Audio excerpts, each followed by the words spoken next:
Welcome back, friends.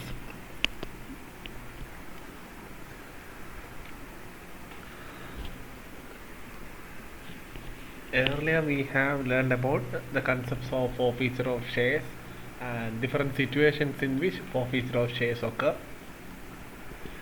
And if the shares were issued at premium, par, or discount, and for which the forfeiture of shares happens, there are different types of entries for each of these situations except for the case of par. That will be the usual entry. But in case of premium and discount, there are different cases, and we have discussed the practical situations for each of these. Let us discuss other theoretical aspects in the issue of shares. The next area which we are going to learn is annulment of forfeiture. It's another concept in the issue of shares. So let us discuss in detail what is meant by annulment of forfeiture. Annulment of forfeiture refers to the cancellation of procedure of forfeiture. Earlier we have learned about the cancellation of shares, that is known as forfeiture. So annulment of forfeiture means cancellation of the procedure of forfeiture of certain shares.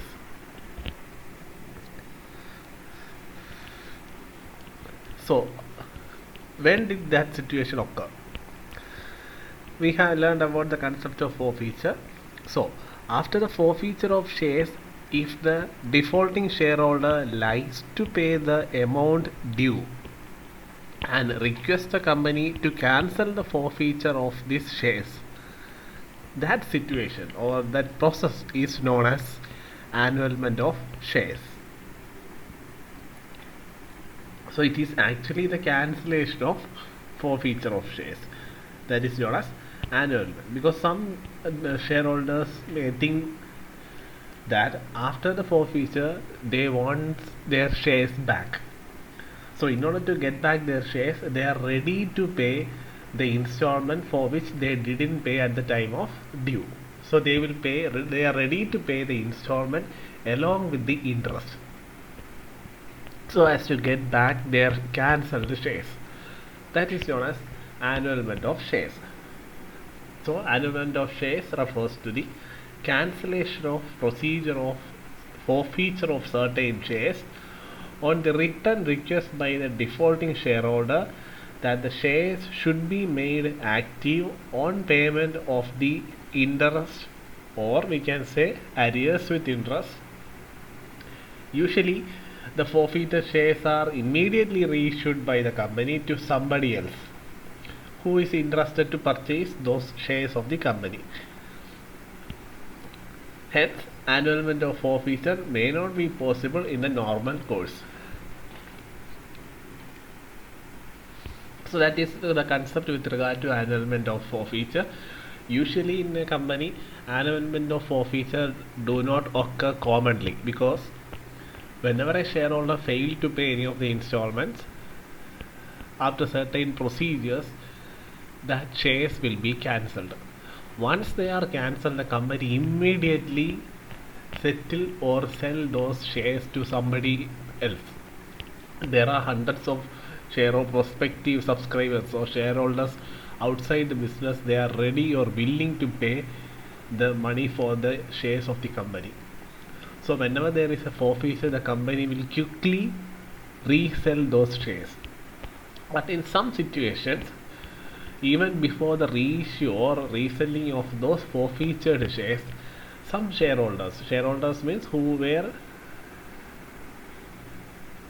not able to pay the installments and for which their shares were forfeited, they may think that they want their shares back, so they are ready to pay those installments along with the interest. If the shares were not issued by the company to someone else, those shares can be subjected to annulment of forfeiture. So that is the concept. So there are certain steps or procedures for the annulment of forfeiture of shares. Even though in theory, simple concept or in simple sense, we can say it simply means cancellation of forfeiture, but there are some procedures. You can't simply go on and cancel the forfeiture of shares. There should be some procedures. So let us discuss in brief what are the procedures for annulment of shares.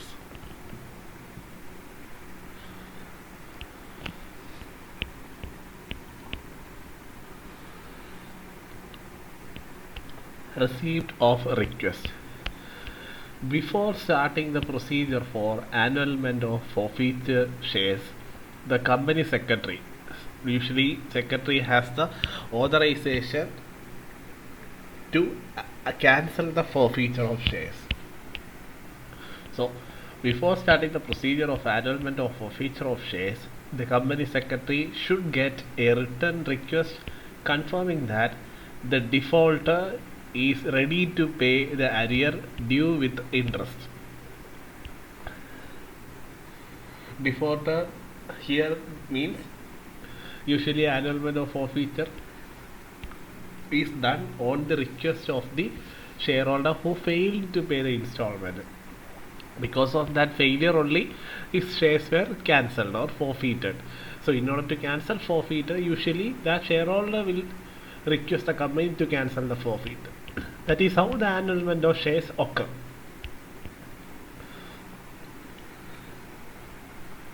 So whenever a defaulter who didn't pay the installment, any of the installment, and usually his shares were subjected to forfeiture, in order to cancel those forfeiture only, those shareholders will leave a request for the company to cancel the forfeiture procedures. So the secretary can start the annulment procedures only on the receipt of request from those defaulted or defaulters. Board meeting. The company secretary should convene a board meeting to settle the terms of annulment of forfeited shares. Whenever there is annulment, the defaulted shareholder or the shareholder who failed to pay the installment has to repay that particular installment along with interest. Then only annulment of forfeiture occurs.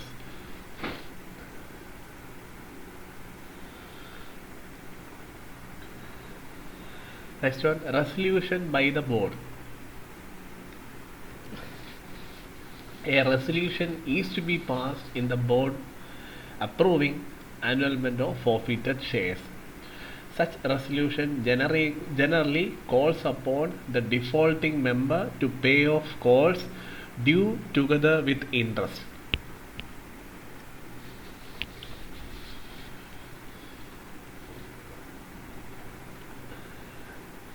Next one, letter of approval.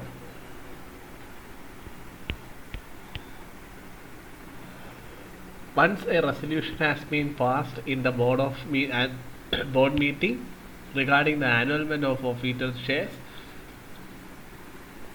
the company secretary should send a letter to the defaulter informing that on the fulfillment of the conditions laid by the board, his name will be entered in the register of members.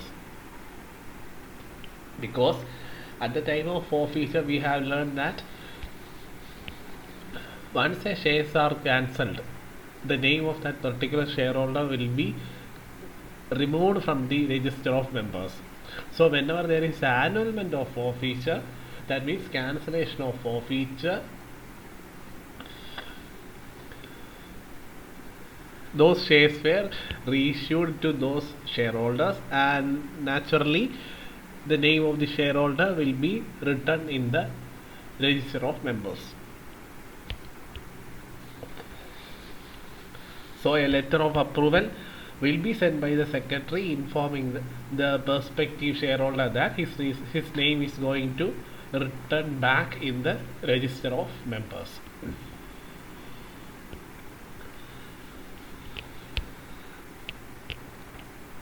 Next one, a receipt of amount due. On getting the letter of approval from the secretary to the shareholder, the shareholder or the defaulter may remit the amount stated in the letter of approval. Here the defaulter means the shareholder who failed to pay the installments at the time of due. That person is known as defaulter, who failed to pay the installment. And usually the amount to be paid by the defaulter will be the actual installment that he would have to be paid at the time of actual due, and a certain percentage of interest for that particular installment.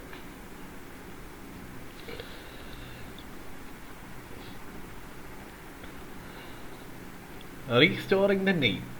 On the receipt of amount due, the secretary may enter the name of the defaulter or the person in the register of members. Earlier, that the name of that person was entered in the register of members. Once he failed to pay one of the installments, his name will be removed. But after the approval of annulment of forfeiture, his name will be re-entered in the register of members.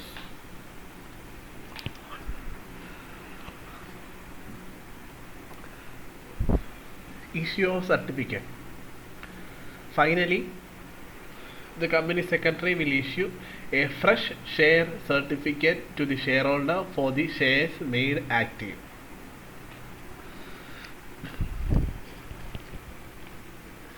So these are the procedures that are followed for the annulment of forfeiture of shares.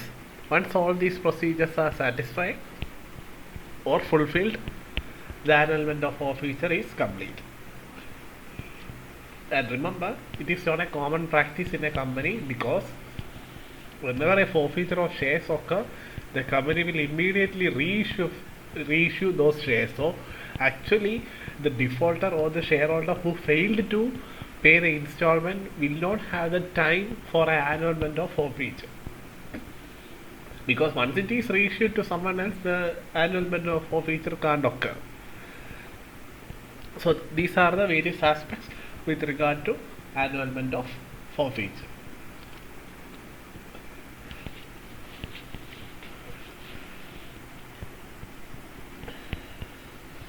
So let us discuss some of the cases with regard to that.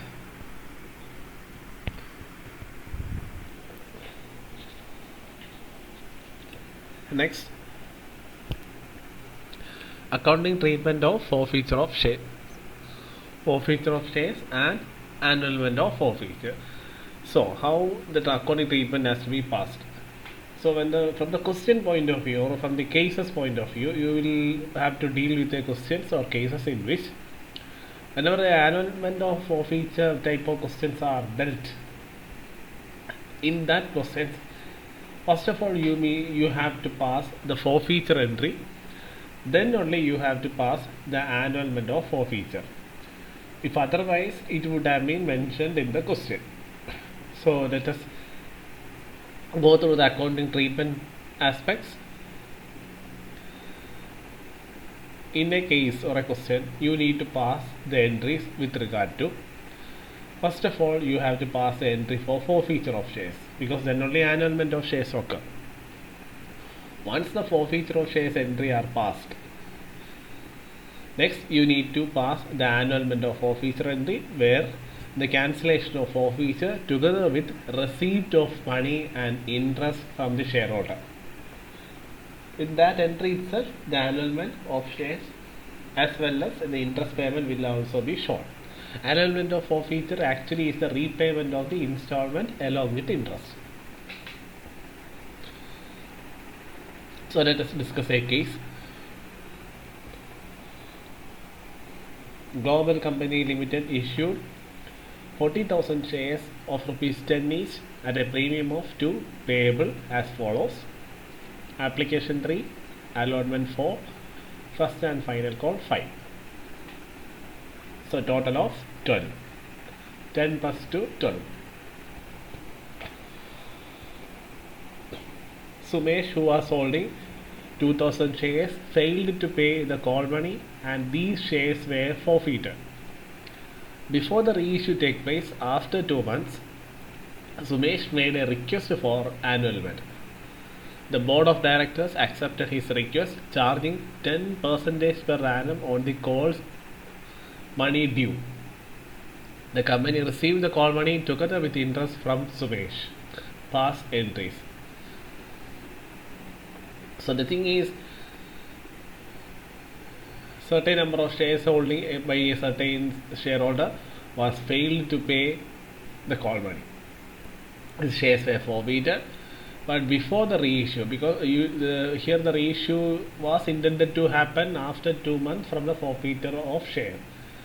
Sumesh made a request for annulment, and the board accepted his request, and he had to pay the call money along with the 10% interest. There will be a penalty amount for the default.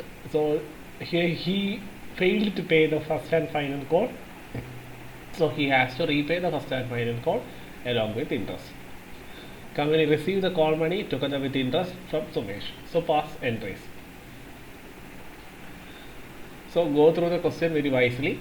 There is not much complication with regard to annulment of forfeiture. The thing is whether you have to write all the entries or whether you have to write pass the forfeiture entry and the annulment. That depends upon the nature of the question.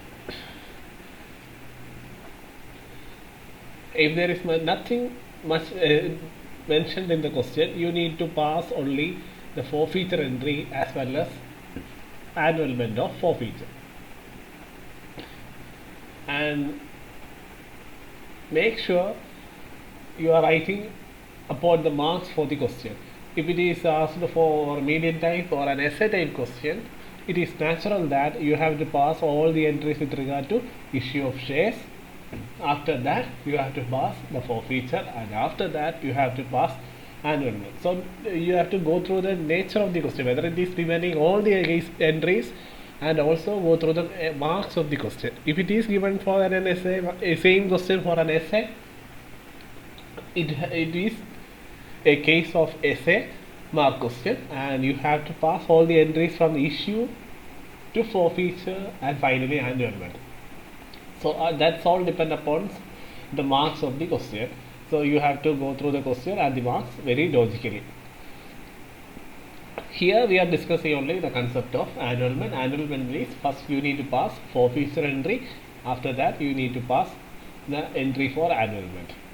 So let us begin.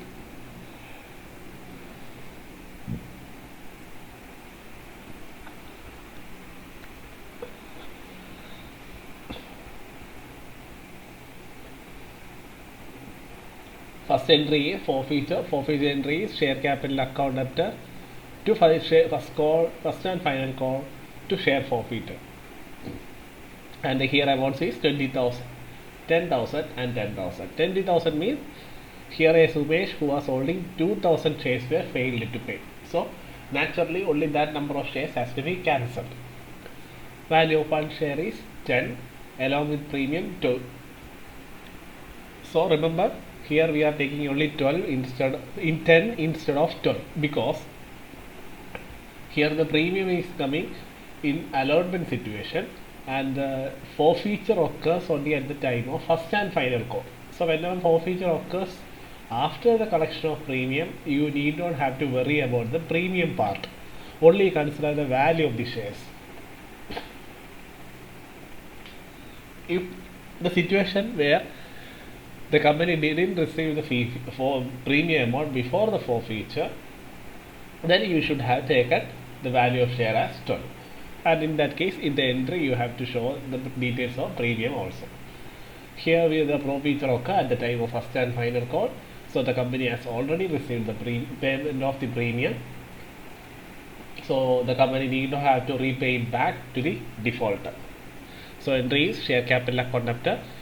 Sumesh who was holding 2,000 shares of 10, so 2,000 into 10, 20,000. To first and final call. First and final call was a defaulted installment. The value of first and final call is 5. 5 into 2,000 shares, that is 10,000.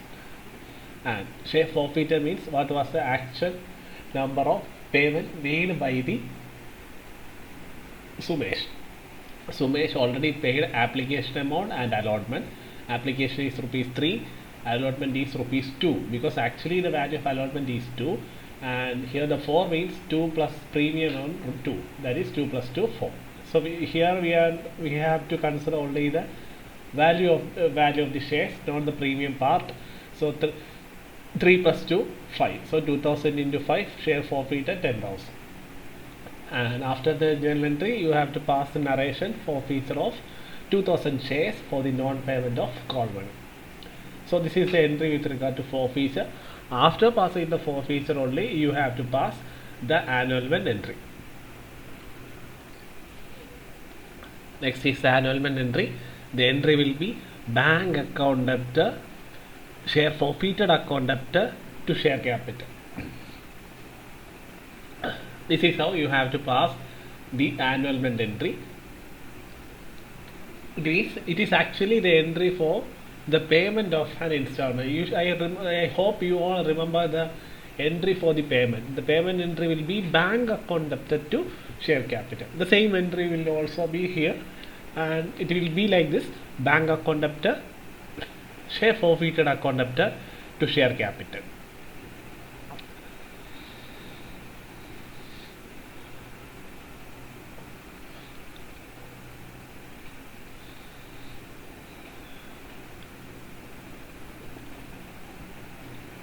To interest. So how these amounts are calculated? First of all, let us deal the easy part. Whenever there is annulment, we learn that annulment means cancellation of forfeiture of shares. Previously we have passed the entry for forfeiture, and here we have cancelled the value of shares worth rupees 10,000. So you need to cancel this forfeiture. So the share forfeiture account amount that represents the amount which you have already entered in the previous entry. So that note down that amount first. That is the easiest part. After that, 2. Share capital. Here you have to show the total value of share capital for which the forfeiture happens. See, Sumesh was holding 2000 shares, so total 20,000 shares. So show that amount in the share capital account. After that, next one, interest. You have to calculate the interest for which the forfeiture of shares occur. And forfeiture means cancellation of shares. It happens when the defaulter failed to pay or the shareholder failed to pay any of the installment. Here, which installment was failed to pay or failed to be paid by Sumesh? He failed to pay first and final call. First and final call means amount of rupees 10,000. So in the annulment, this same particular person have to repay the installment for which he was failed to pay. He failed to pay first and final call, that is rupees 10,000. That 10,000 has to be repaid along with interest. So how we are going to calculate interest? Here he failed to pay first and final call, and the reissue was going to take place after 2 months. So before the means reissue of share, the Sumesh made a request for annulment. So he has to pay the interest for the 2 months because he didn't pay the installment, and he is ready to pay the installment only after 2 months. That is before the reissue. So he had to pay the interest for the 2 months. So 10,000, that was the amount he failed to pay first and final call. 10,000 into 10% was the rate of interest that was passed or approved in the board of directors meeting. So 10,000 into 10 by 100, and the period is 2 months. So 2 by 12. So total of interest is 167. So now we have amounts. We have written 10,000, 20,000, 167. So we need to write only the detail of bank. That is very easy. Add 2,000 and 167, you will get 20,000 and 167, you will get 20,000 167 minus 10,000, you will get the balance amount here.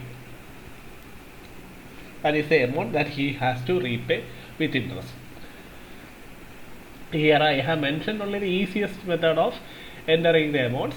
You can follow anyway. You can follow as per the order. First one is bank entry. Bank entry means you have to find out the installment for which the Sumesh failed to pay. Installment is first and final call, that is 10,000 along with interest.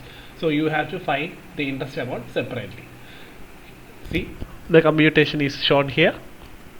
So 10,000 plus 167, 10,167. After that, you need to pass the entry for details of share forfeiture that you can see in the previous entry, 10,000.